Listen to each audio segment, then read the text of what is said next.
Yay! Is this working?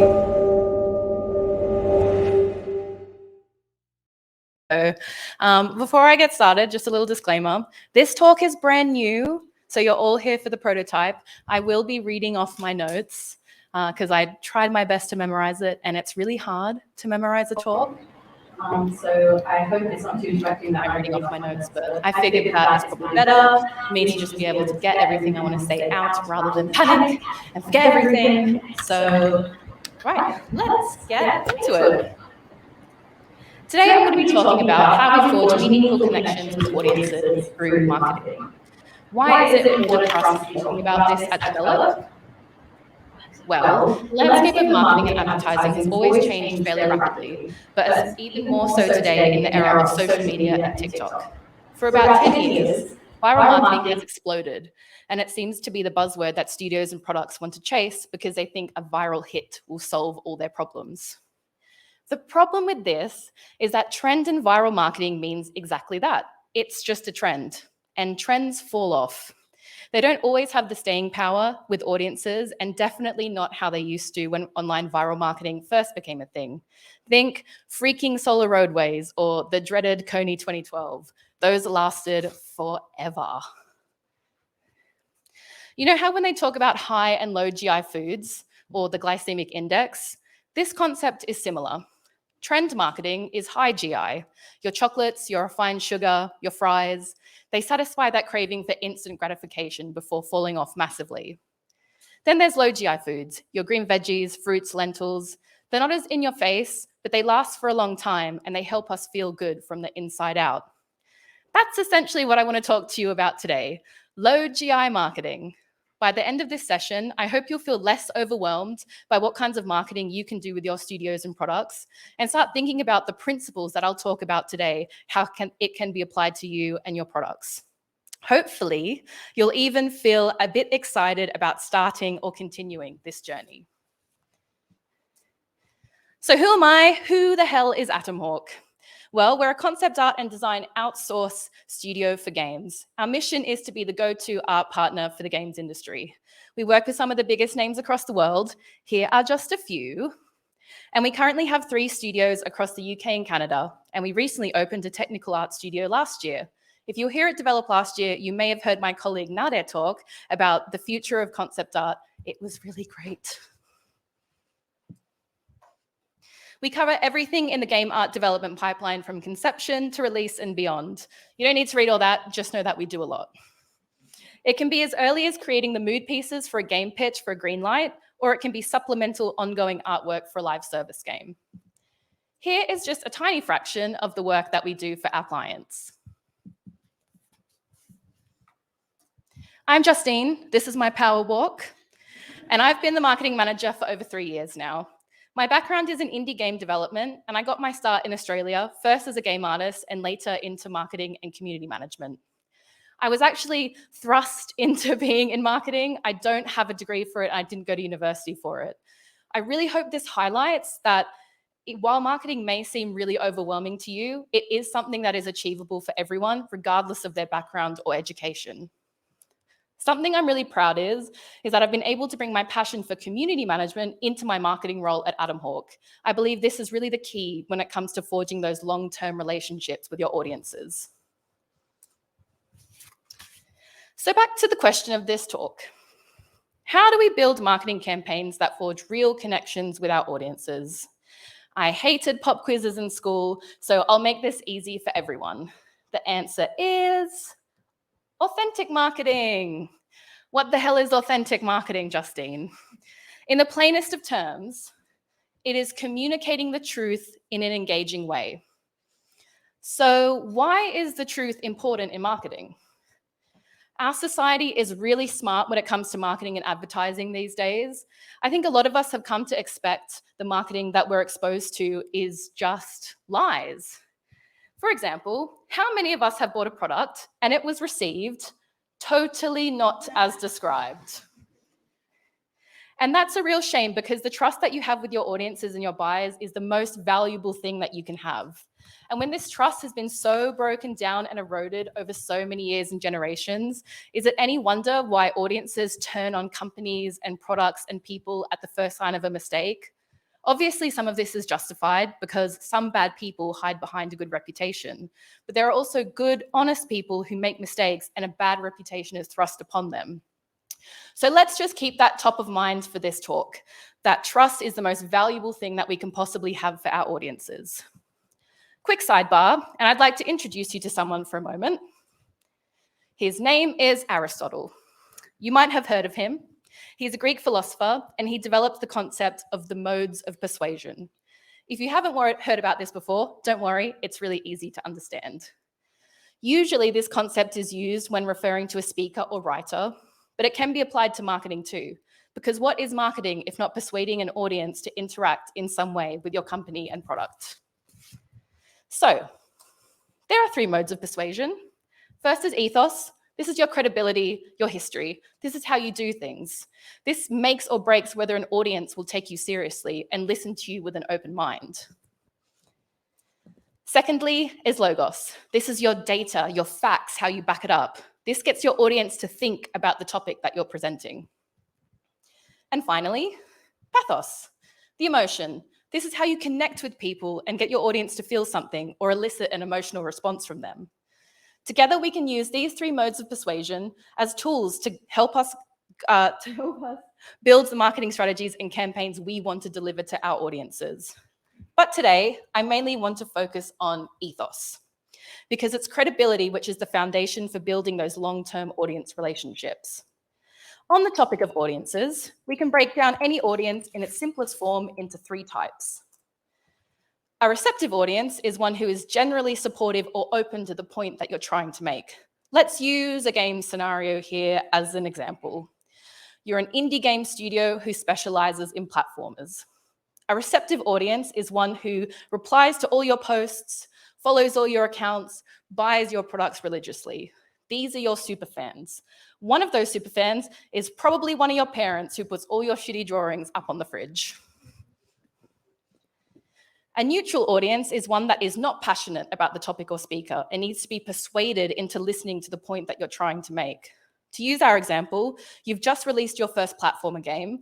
A neutral audience may be someone who enjoys platformers but hasn't heard of your studio before. Your game is going to need a really good hook to get them to purchase and play.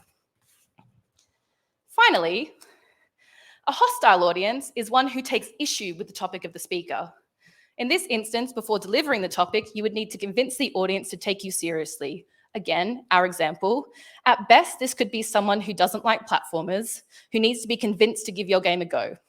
At worst, this could be a hater or someone who actively wants to see your product or studio brought down for whatever reason. With hostile audiences, essentially, you need to build your ethos. And if you're a hostile audience, because I'm reading from my cards, I don't blame you. It's useful to keep audience types in mind at a fundamental level when thinking about building relationships with your audiences. Ask yourself what kind of audience you're targeting. A neutral or hostile audience is going to need more persuading than a receptive one. Therefore, if you have a set budget, let's say $2,000 for your campaign, then you want to be investing the money into the audiences who need persuading to take you seriously.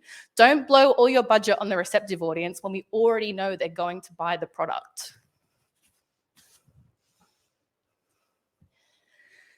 So as I keep saying, building trust is the most valuable thing that we can have with our audiences. Before I talk about how these principles are applied to 3 Atomhawk examples, I want to touch on a couple of marketing concepts that you can keep in mind when you're thinking about these marketing strategies. Most marketing you'll be exposed to is called persuasion marketing. This is marketing that expressly uses what we know about human psychology to manipulate how the audience feels. $9.99 is a perfect example of this. The value is £10, and yet we're tricked into thinking that we're getting a better deal. There's an antithesis to this concept called permission marketing. This is non-traditional marketing technique which only advertises goods and services when advance consent is given. It was introduced in this book of the same name in 1999 by marketing expert Seth Godin, and it's a great read. I really recommend it. So persuasion, permission. Which one of these is better? Perhaps you're thinking permission marketing because it's not so in your face. The thing is, we can still employ Aristotle's modes of persuasion to permission marketing. I would argue that the very concept of asking for permission before advertising is building ethos. Who am I going to trust more? The brand that respects my boundaries, or one that shoots me down in the street saying that I'm a bad person if I don't buy their product? Obviously, that's an extreme example, but I think it's one that we can relate to. So now that we know about the modes of persuasion, audience types, and persuasion versus permission marketing, how does ethics tie into all of this? What about that truth in marketing stuff that I was talking about earlier? It's my belief that these concepts and principles are not rules or guides, but information that we can arm ourselves with and decide how to use them in conjunction with our own morals and ethics. And when it comes to building the trust of your audiences, here are 5 important principles we can focus on: empathy, honesty, transparency, promise keeping, and sustainability. If you want to build ethos with your audiences, this is how you do it. I'm going to take a quick second to grab a sip of water here before we move on to our examples. You can take a picture if you like, not of me.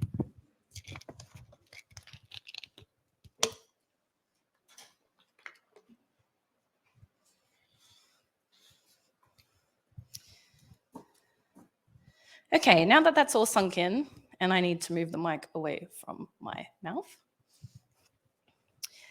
So now that we know all these concepts and principles, how does this all work in practice? I'm going to take you through 3 recent marketing campaigns at Atomhawk and explain how these learnings can intersect.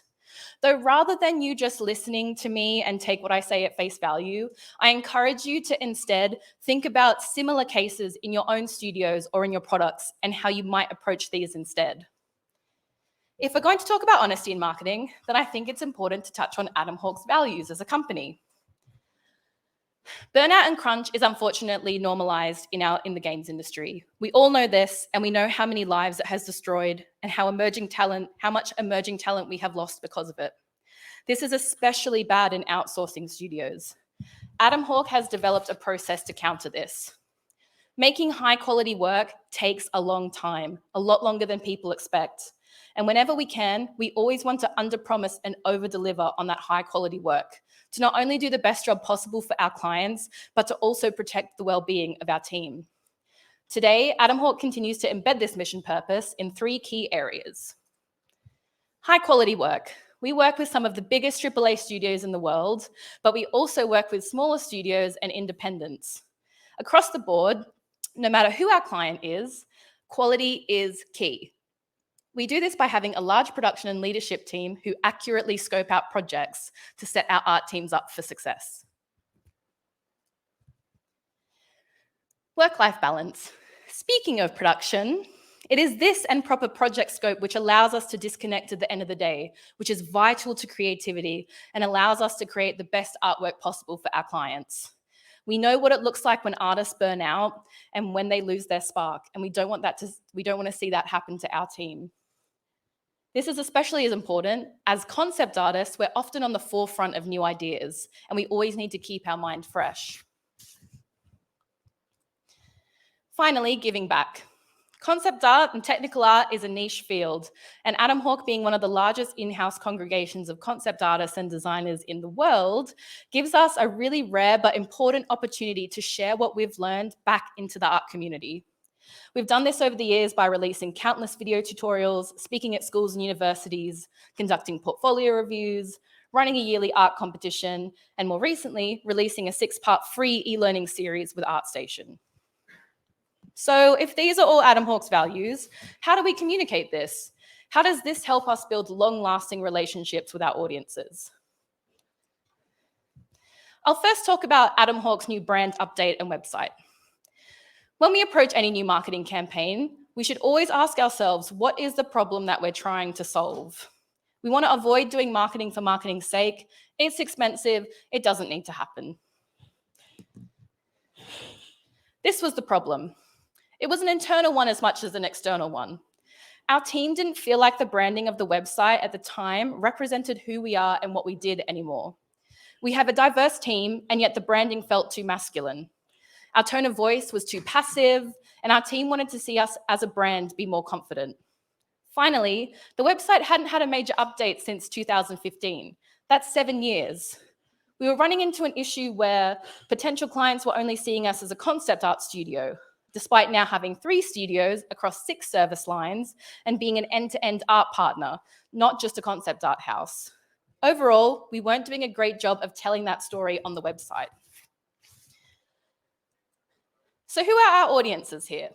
Well, we have 2 types. In the receptive audience, we have our own Atomhawk team members, we have current and returning clients, and we have artists who already want to work with us. From a neutral point of view, we have potential clients, and we have artists who don't know who we are or don't know that much about us. While we absolutely want our team members to feel seen and proud of the new branding, it's really these neutral audiences I want to focus on in this example. So we got to work. This is the first time anyone has seen this outside of Atomhawk. These are some of our very, very early iterations on our new branding. We went through tons of designs with our agency, but as a team, it was really important that the outcome felt like Atomhawk, that it had focus and purpose. We ran 2 rounds of interviews and questionnaires with team members across 6 departments to arrive at something we all agreed was fresh, high quality, and an authentic representation of our team.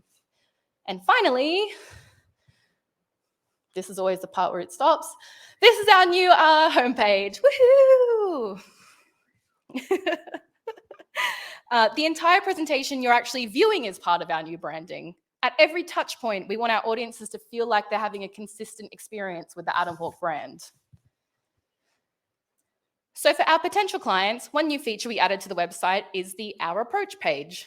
Whereas before we had no explanation of our service lines and how they interacted with each other, now we explain that end-to-end process and literally say we cover every step of the process from concept art through to release and beyond.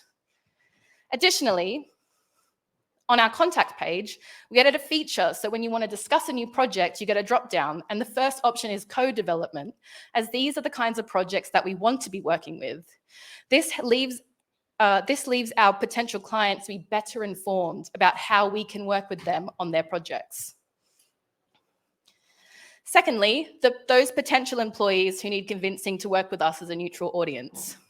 Our old careers page was not native to the website, and it was very bare. There was nothing on it that showed our team. We didn't talk about ourselves. So we built this whole new native careers page in the visual design of the rest of the website. Now an artist will land on this page, they'll see some beautiful art, they'll see pictures of what it's like to work at Atomhawk, and now we've added candidate transparency, tips and guides on how to create a great portfolio before you apply, and an EDI statement, which we didn't have before. I just want to note, a receptive audience isn't going to read all this, but that's fine. They're just going to go straight to apply. But here we have a chance to convert a neutral audience into a receptive one with this. Additionally, we added a resources page, and this is going to build our ethos a lot. This has replaced our old blog, which was not really getting used, to exclusively house evergreen tutorials, tips, talks, articles, all completely free and open source for artists. This means if we ever have to reject someone in the application process for whatever reason, we can point them here and they can continue their learning. Hopefully, we'll see them again in 6 months, a year, 5 years, and they'll be at that stage where they're ready to work with us.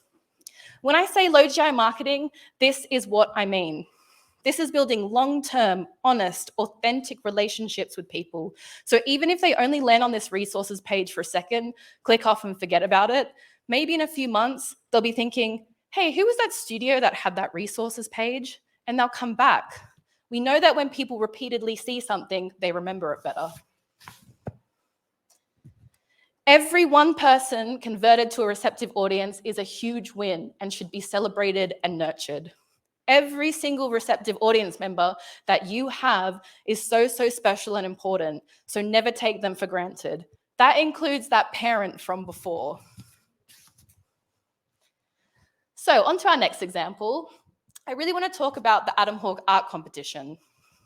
But what's the problem? When we're so busy with client projects, how do we actively nurture those relationships with the art community as a whole? How do we keep top of mind compared to our competitors? For the last 6 years, Atomhawk has been running a yearly competition in July to raise awareness in the art community. We give away amazing prizes, and it's the best chance that we have to connect directly with the art community. We've seen amazing growth of participation year on year, as well as the quality of submissions. And here is just a few of our amazing winners from over the years. We work with brands like Wacom, ArtStation, Proco, 3D Total, Photobash, all brands that artists should know. And we really need these partnerships to build our ethos to get people to participate in the art competition in the first place. Every year, there's also an opportunity for participants to give feedback, and that's helped us improve the process and the prizes that we offer. For example, overwhelmingly what participants wanted was an opportunity to connect directly with Atomhawk artists. They didn't care so much about the physical prizes, which is shocking to me because we give away a Wacom Cintiq. So last year, we debuted the Rising Star Mentorship. It's an award aimed more at the junior to intermediate talent, and the winner gets one-on-one sessions with an Atomhawk artist to help them raise their game. In an example of permission marketing, during the submission process, entrants nominate themselves for this prize. This is so we don't accidentally offend anyone by implying that they're an up-and-comer when they think that they're a superstar. But it also really helps us to get express consent to see if someone really wants this prize, as it has such a time-intensive commitment from our team members on the other side. Of 365 entrants last year, 92% of people nominated themselves for this prize, which is really a positive engagement that this is something that people want.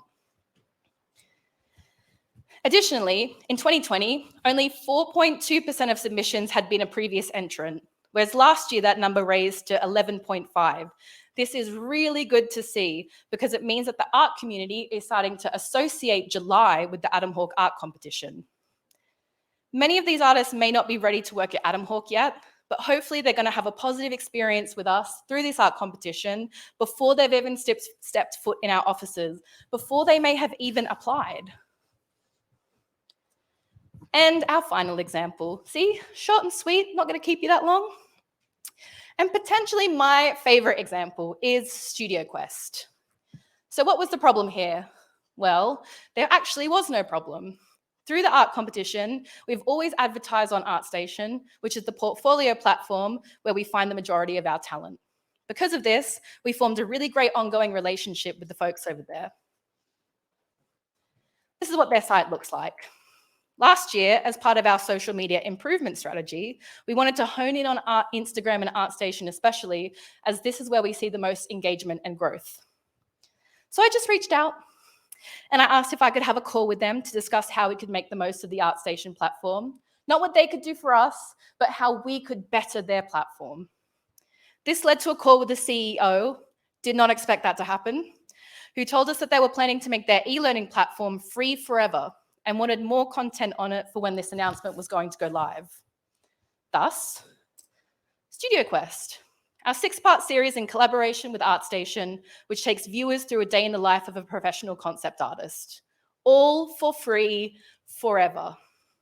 Thanks to working with ArtStation, we were able to create an extremely high piece of content that not only drives our ethos up, but directly educates artists in ways that they typically don't get in university or by freelancing. This has been one of the coolest projects that we've ever worked on because it was working with top art brands, promoting free accessible educational content, and getting to work on something really exciting and different from a lot of our client projects. As of today, 53,400 people have watched this series. That's 53,400 potential opportunities to turn a neutral audience into a receptive one, or even a hostile audience into a receptive one. Hey, I'm not judging. And Studio Quest could not have happened if it wasn't for the long-term partnership and ethos that we had been building with ArtStation as an audience for many years with the art competition. Oh yeah, I forgot to show this. This is screenshots from Studio Quest. It's really awesome. You should watch it because it's free. And this is really our vision as a company. We want to be a great place to build your career for artists, designers, production and marketing, management, I mean to say. I am marketing. and create really gratifying high quality work for top clients around the world. Anything outside of that, we want to be putting back into the system that we came up in and make it accessible and safe and approachable. To quote our new company tagline, we believe in unbelievable and we make that happen. So to wrap up, what do all these campaigns have in common? Honestly, honesty. The new branding and website, the art competition, Studio Quest, none of these things are viral trends or campaigns. None of these things, we weren't jumping on any trends, but what they are incredibly consistent with Atomhawk's values. High quality work, promoting positive work-life balance, and giving back. If I could have one thing that you take away from this talk today, it is that trends come and go, but authenticity is forever. In an age where audiences are so intelligent and desensitized to marketing and advertising, building trust is more difficult than ever, and a controversy can be explosive.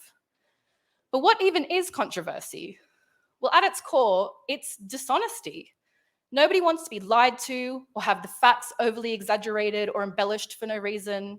Nobody wants to support a person or a company with their time, energy, money, only to find out that they were a horrible person or a cheater or a fraud.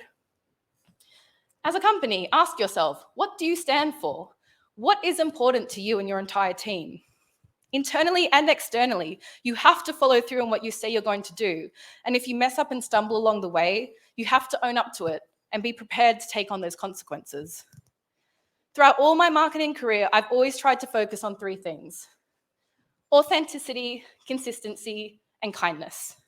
I promise you, this is so much easier than chasing after a viral trend that won't even guarantee you a return on investment or even do the thing that you wanted it to do. So, what is the best marketing strategy you can possibly have and the best way to build marketing campaigns that forge real connections with audiences? It's the truth. Thank you.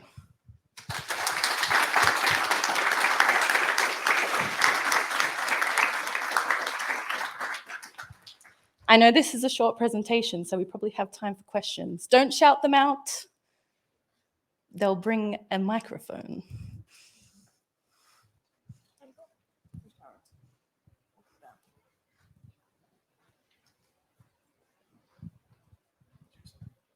Thanks for the presentation. One of the things that you talked on during it was advertising to and marketing towards hostile audiences. But I didn't see it come up much. Was there any experience at Atomhawk where you had to sort of convert a hostile audience or come across that challenge, essentially? At Atomhawk, I think we've been pretty blessed not to have too many hostile audiences because the company was built on those really strong values. However, in my past, I used to work as a community manager for video games. And something that really was such a light bulb moment for me one day was that I realized that anyone who was really aggressive towards me or who, as a community manager, you get yelled at a lot. And if something had happened in the game and they just blew up about it and it was so over the top, I realized that everyone who gets aggro or angry about that is actually holding a lot of pain somewhere in their life. We don't know what people are going through. And that was really an eye-opening moment for me, and it really helped me compartmentalize the abuse that I was experiencing from the community. And it's kind of there's no real solutions. You kind of have to play it person by person, but usually reaching out to them and trying to employ some empathy and say, hey, it sounds like you're having a hard time right now. We maybe not be able to fix this problem that you're experiencing, but maybe you can offer them something. And usually a lot of the time we've seen, it doesn't always happen, but a lot of the time that we've seen that when you actually try and connect to someone on a human level, and it's not even about the game or the problem that they were angry about, they really respect that, and that builds that trust with them. And then they become, as I say, that hostile audience to a receptive one. And they might come, honestly, and another thing is audiences are proprietary, they're not owned. Once you have that receptive audience, it's not guaranteed. They can pull out their energy or they can become aggro at any time, which is why I say it's really important to really nurture every one of those connections. So I think it's just being aware that people are people. and kind of like trying to just reach out on a human level. I hope that answers your question. Yeah, cheers. Thank you. Thank you.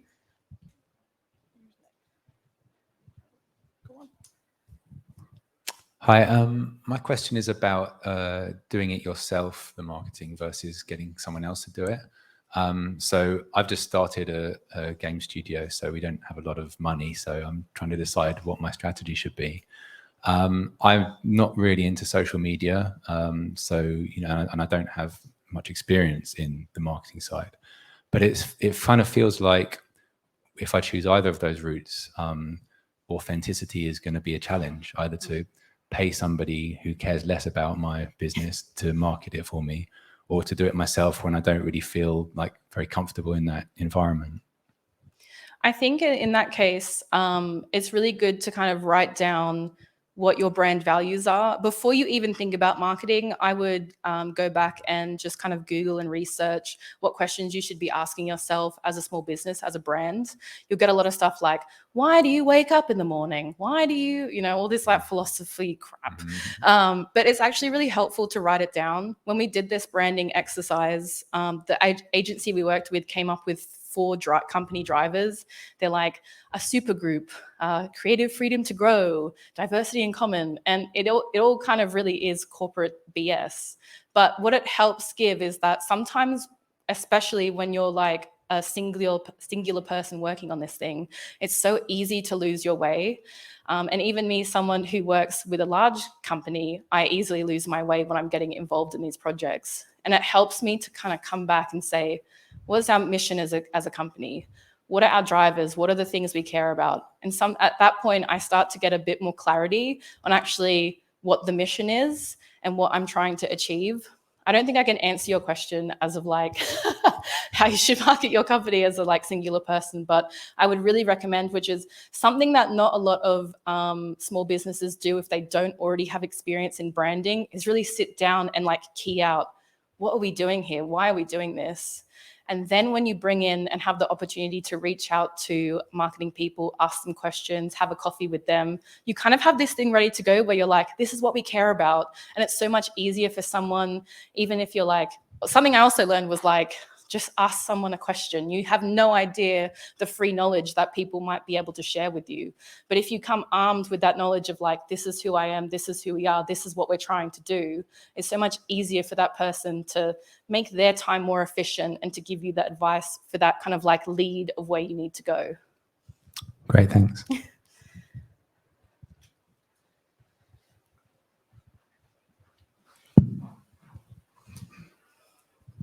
Hi, name's Andrew, also solo founder, so I feel your pain. There's a great newsletter called the Game Discover Co. newsletter. It's from a guy named Simon. Really, really great crash course research. Okay, you already got it, so you're good. Do you want to come up here? Or? But my studio is going to work a lot with collaborating with existing brands, organizations, doing games for climate change. So climate organizations that don't typically know about game marketing, so they may be a little skeptical. When you approached ArtStation, or I don't know who approached, but that sort of like brand to brand, we're going to collaborate over marketing. How does that conversation start? What are the kind of things they want to know before they risk their brand with yours? Yes. So I think when I had mentioned the consistency, we'd been, for the art competition, we've been running it for 6 years. We advertised on that platform. That was 6 years of building our ethos with ArtStation. So they knew that we were reliable. There were so many opportunities during all those 6 years for us to like F up and like then be like, oh no, PR nightmare, Atomhawk. But they had a lot of trust in us because we'd been working with them for so long. And when I reached out to them about that, I didn't ask, hey, can you push our blogs higher, or how can we get top lined by not paying you? I was saying, I don't actually know all the ins and outs of this platform because it's so complex. Can you teach me in which ways I can better make us as a profile useful for the ArtStation platform and making the most, like maximizing our presence as a profile on this website? And that was really helpful because they were talking, really what they needed was more blogs, more thought leadership. And that was already in line with our values. And this is how this conversation about Studio Quest came about in the first place. So that's what I would always go into when you're talking to another brand or another client, is what can you do for them? And get them, people are really passionate about their own companies and their own brands that they work on. Encourage that conversation rather than going in it and saying, well, what can you do for us? Because usually they kind of have a bias against you of just like, oh, this isn't trustworthy. This is someone who's wasting my time. This is someone who wants to take advantage of me. So that's how I would recommend going about that.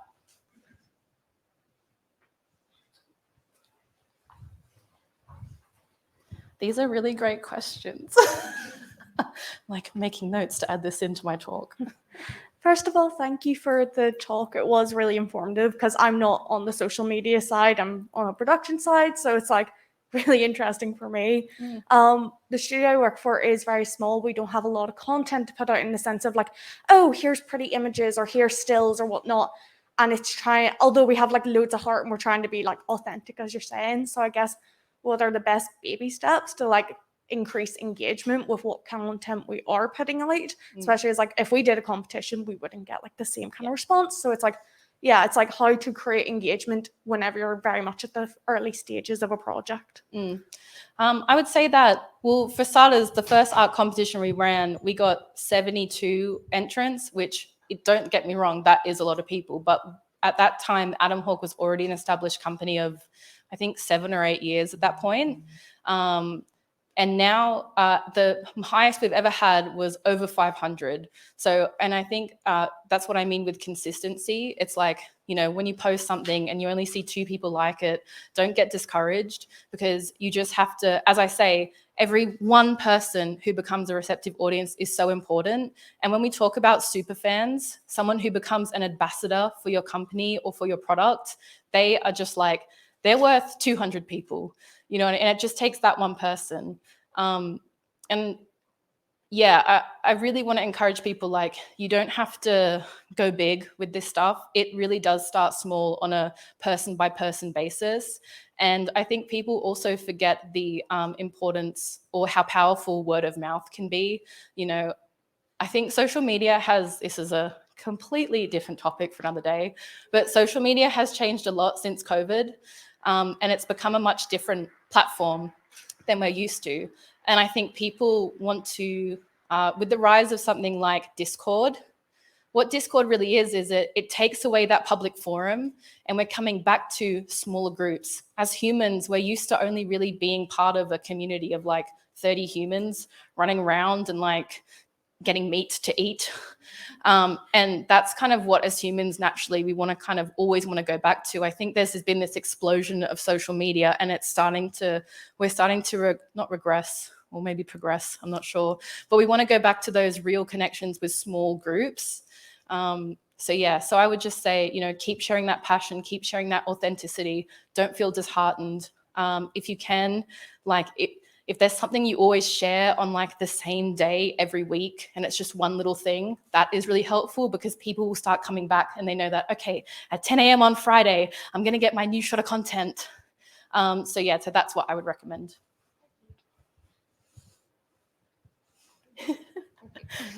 Hi, thank you so much for your talk. Thank you.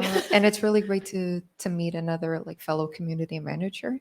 I'm a community manager myself at a blockchain games startup. And I was wondering if you know of any community or social media group where community managers and marketers come together to learn together, because I feel like blockchain technology is at its beginning, and it's a blessing and a curse at the same time. Yeah, I know what you mean. And I was a community manager in a startup long time ago, so I definitely understand how it feels to be in that position. My first recommendation is at 4 p.m. today. There's a community management roundtable, which I assume you're probably already going to, but I'll also be in the audience. So that is a great place. I'm sure that they'll share a lot of kind of areas that you can get in touch with. But another one is Safe in Our Games, Safe in Our World.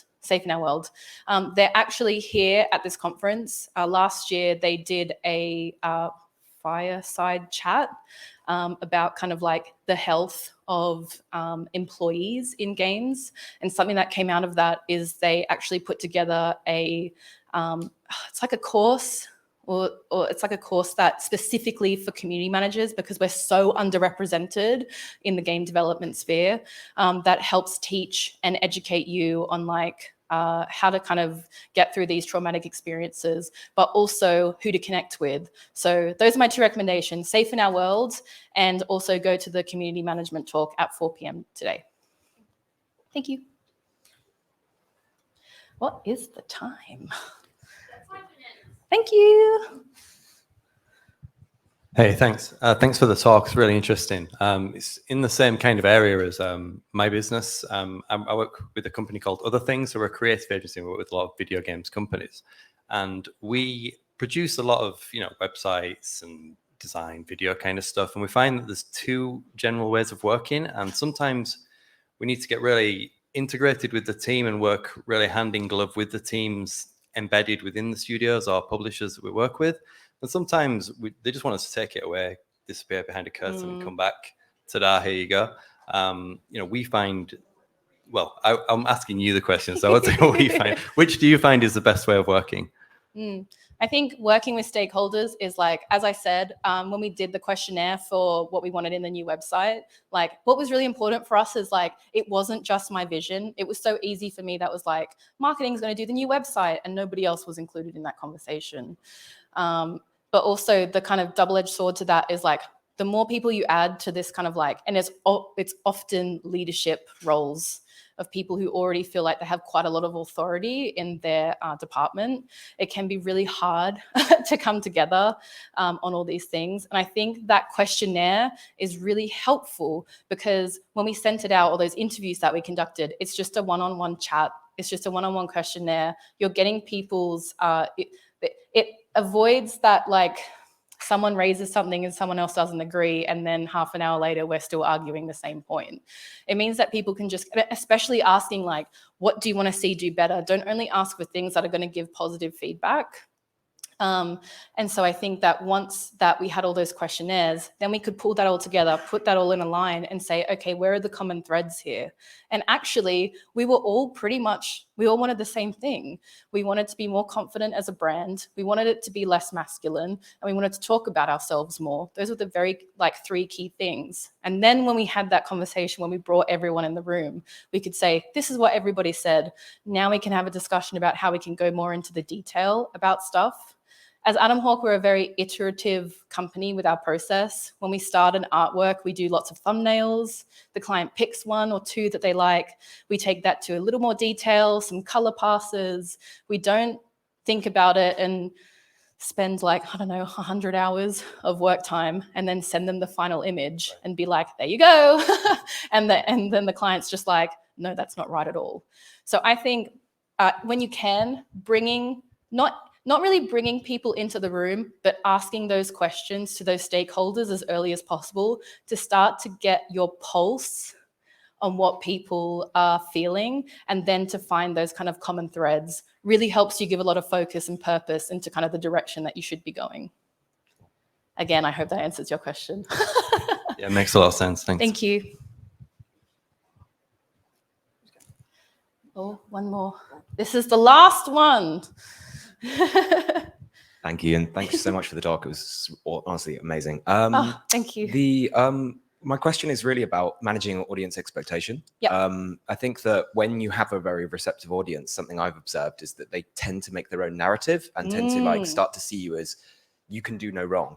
And Yes. I think that over the last few years, many of the big changes in audiences have been because people not have been expecting you to underpromise and overdeliver, but overdeliver on everything. How do you manage that? Yeah. I would say that probably we don't run into this problem as much because we don't have a Discord or anything. It's only really that once a year during the art competition that we get that opportunity to connect with the art community. And a lot in the feedback, a lot we get, we should have a Discord or more ways to community for the community engagement. But the problem is that we're just not set up as a business, and we don't have the people to be able to do that.